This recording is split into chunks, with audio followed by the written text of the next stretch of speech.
శాస్త్రం వ్రతం ఉంది. అయితే మంగళగౌరి వ్రతాన్ని ఏ విధంగా చేయాలి? అవును. చక్కగా మంగళగౌరి వ్రతాన్ని చేసేటప్పుడు మంగళవారం రోజున చేయాలి. అంటే శ్రావణ మాసంలో మంగళవారం రోజున మనకి ప్రాతకాలంలో చేయమంటాడు. ఒకవేళ ప్రాతకాలం కుదరకపోతే అమ్మవారి ఉపాసన కూడా చేస్తారు కొంతమంది.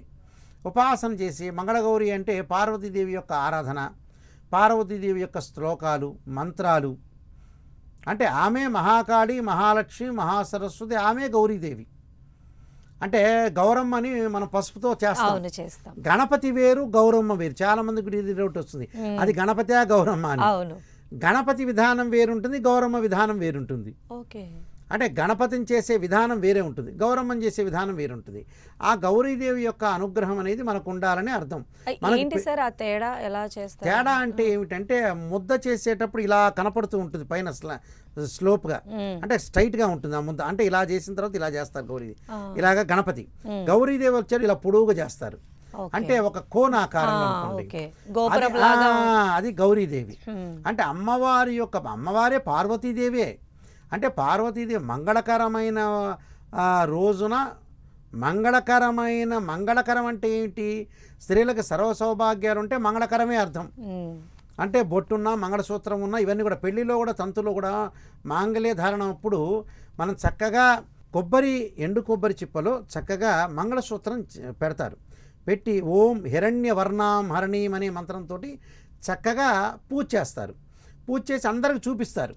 కొన్ని చోట్ల గోదావరి జిల్లాలో పద్ధతులు ఏంటంటే మంగళసూత్రం కట్టిన తర్వాత అందరికీ ముత్తైదువులకు కూడా ఇలా చూపిస్తారు. అంటే రాజమండ్రి అటువైపు కూడా కొంతమంది కొబ్బరి బోండం మీద పెట్టి మంగళసూత్రం పెడతారు. అలాంటివన్నీ కూడా ఇక్కడ ఏదైతే మనం మంగళకరమైంది మంగళసూత్రం అంటాం.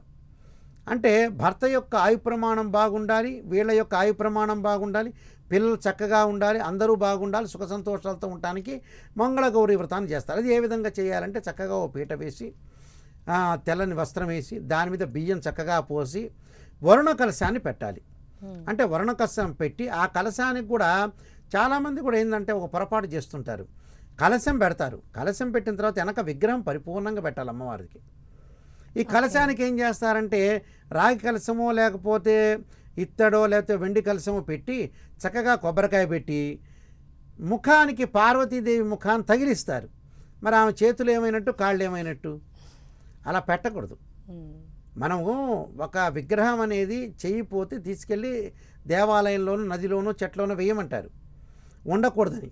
అలాంటప్పుడు అవి కూడా పెట్టకూడదు. నిజం చెప్పాలని చాలామంది కూడా ఈ మధ్యలో ఆ విగ్రహం మాత్రం పరిపూర్ణంగా కాళ్ళు చేతులు ఉన్నది, చేతులు ఉండాలి, కాళ్ళు ఉండాలి, అమ్మవారి యొక్క రూపం ఉన్న విగ్రహాన్ని పెట్టాలి.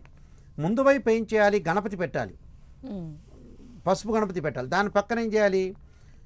అమ్మవారి యొక్క రూపం పెట్టాలి, అంటే పసుపుతో చేసిన గౌరీదేవిని. దాని వెనక వరుణ కలశం, దాని వెనక అమ్మవారు పెట్టాలి, పరిపూర్ణంగా ఉండే అమ్మవారిని పెట్టి పూజ చేయాలి. అంటే ఫస్ట్ గణపతి పూజ చేయాలి, చేసిన తర్వాత గౌరీ పూజ పసుపుతో చేయాలి, తర్వాత వరుణ కలశాన్ని ప్రార్థన చేయాలి. అలానే మంగళగౌరి వ్రతాన్ని చేయాలి. ఈ మంగళగౌరి వ్రతంలో ఇలాంటి కథలన్నీ చదువుకొని ముత్తైదువులు పిలవాలి, వాయనం ఇచ్చుకోవచ్చు. అంటే వాయనం ఇచ్చుకోవచ్చు. ఇందులో కూడా ఇంతమందికి ఇవ్వాలి అలాంటివి అంటే 5 మందికి 9 మందికి అసలు వాస్తవంగా అయితే ఇంతమంది క్యాలిక్యులేషన్ లేదు, కానీ ఎంతమందికైనా ముత్తైదులు బొట్టు పెట్టి వాయిని ఇవ్వచ్చు. పండు, ఫలము, అలానే గాజులు, కుంకుమ, జాకెట్ పీసు, వీరే శక్తి ఉంటే చీర, అలాగా ఇవ్వచ్చు, తప్పు లేదు. ఒక పురోహితుడిని పిలిచి, బ్రాహ్మణ్ణి పిలిచి చక్కగా మంగళగౌరి వ్రతాన్ని చేసుకొని ఉదయం పూట ఉపవాసం ఉండి సాయంకాలం కూడా చేయొచ్చు.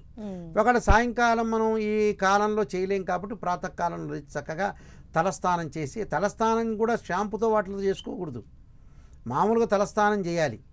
పాత రోజుల్లో కుంకుడుగాయ ఉండేది, ఇప్పుడు ఎవరు వాటర్లు, ఆ కుంకుడుగాయలు ఎక్కడ ఉన్నాయో తెలియట్లేదు. చక్కగా చీర కట్టుకొని, కొంతమంది జుట్టు విరబోసుకుంటారు, అలా విరబోసుకోకూడదు కూడా. చక్కగా జడ వేసుకొని స్త్రీలు చక్కగా కాళ్ళకి పసుపు రాసుకొని చక్కగా మంగళగౌరి వ్రతాన్ని చేసుకొని భర్తకి నమస్కారం చేసుకొని, ఇద్దరు భార్యాభర్తలు ఇద్దరు కూడా అన్యోన్యంగా ఉండాలి. మంచి నైవేద్యం పెట్టుకోవాలి. ఆ తీపి పదార్థం అనేది పెట్టుకోవచ్చు, నైవేద్యం ఏదైనా సరే పెట్టుకొని చక్కగా కథలు చదువుకొని ధూపదీప నైవేద్యాలతో మంగళగౌరి వ్రతాన్ని చేసుకొని ముత్తైదువులందరినీ కూడా పిలుచుకొని వీలైతే భోజనాలు పెట్టచ్చు, లేకపోతే పండు, ఫలం, చీర కానీ యథాశక్తి మనం చేసుకోవచ్చు. భగవంతుడు ఇది పెట్టండి అని ఎప్పుడు చెప్పాల.